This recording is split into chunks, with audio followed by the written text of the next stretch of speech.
என் பேர் முகமது நூர்லா. நான் அந்த ஃபீல்டுக்கு வந்து எப்படி ஒரு 35 வருஷம் இருக்கும். பட்டர் பிஸ்கட்னாலே லாலா கொண்டு தான் ஃபேமஸ். அதுக்கப்புறம் தான் மதர் ஏரியா போகும். என்ன சொல்ல மதர்லேண்டுமே ஆயிடுச்சு பிஸ்கட். இந்த மாதிரி பேக்கரி வந்து எங்கள் ஏரியாவில் ஒரு 100 பேக்கரி மேலே இருக்கும்.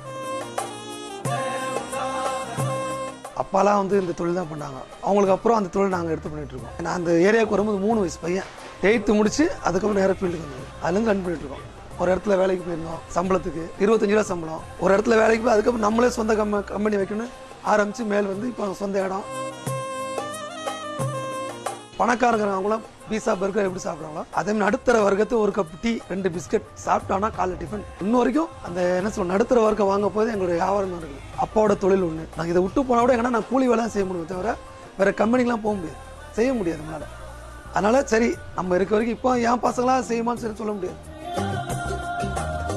வரும்போது இந்த லாலா கொண்ட வரும்போது யாருமே வந்து பெரிய பிஸ்னஸ் பண்ணல, சும்மா ஒரு லேபராக வந்தவங்க தான். அது அவங்களுக்கு அந்த வெறித்தனம், அந்த அதாவது எந்த தொழில் எடுத்தாலும் கடுமையான உழைப்பு வேணும், நேர்மை வேணும், எல்லாத்துலையும் சக்ஸஸ் ஆகிடலாம்.